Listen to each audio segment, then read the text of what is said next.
කොහොමද යාළුවනේ ඉතින්? ඔන්න මයිලෝ වලට කැමති මගේ යාළුවෝ වෙනුවෙන් මම අද අරගෙන ආවා. ඉක්මනින් හදාගන්න පුළුවන් රසම රස හොට් චොකලට් එකක්. අපි බලමු කොහොමද හදාගන්නේ කියලා. අපි බලමු හොට් චොකලට් හදන්න මම අද මොනවද ගත්තේ කියලා. Fresh milk. ඔයාලට ෆ්‍රෙෂ් මිල්ක් නැත්තම් ඕනම කිරි වර්ගයක් ගන්න පුළුවන්. මේ තියෙන්නේ කුකින් චොකලට්. මේවයින් පොඩි කෑල්ලක් ගත්තම ඇති. මම නම් සීනි හැන්දකුත් ගන්නවා. ඒක ඔයාලගේ කැමැත්ත අනුව. අපි එහෙනම් ඉක්මනින්ම අපේ වැඩේ පටන් ගමු. මම මුලින්ම මේ චොකලට් කෑල්ල පුංචියට කපා ගන්නවා. අපි ඉතින් පරිස්සමට මේ වැඩත් ඉගෙන ගන්න ඕනනේ. ඔන්න චොකලට් ටිකත් කපාගෙන ඉවරයි.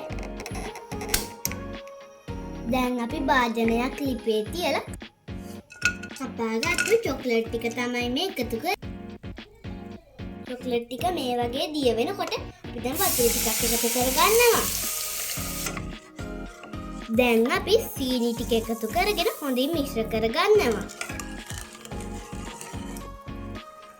දැන් නම් සීනි ටිකක් දිය වෙලා අපිට පුළුවන් කිරි ටික එකතු කරගන්න. මේ වැඩේට අපි ලිපේ ගෙන්දර අඩුවෙන් තමයි තියාගන්න ඕනේ. ඔන්න දැන් අපි ලිපෙන් බාගන්නවා. දැන් මම භාජනයට එකතු කරගන්නවා.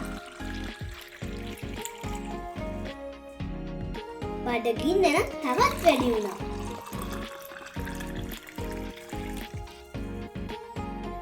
චොකලට් කෑල්ලයි කිරි වීදුරු දෙකයි. දැන් මම රස බලන වෙලාවයි.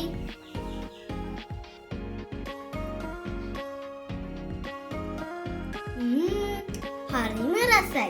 ඒ වගේම ගුණයි. මයිලෝ වලට කැමති මගේ යාළුවෝ මේ විදිහටම හදලා රස බලන්න ඕනේ. ඒ වගේම රස කොහොමද කියලා ලයික් කරන්න, කමෙන්ට් කරන්න අමතක නම් කරන්න එපා. ඔයා මගේ channel එකට අලුත් කෙනෙක්ද? එහෙනම් මගේ channel එක subscribe කරන්න.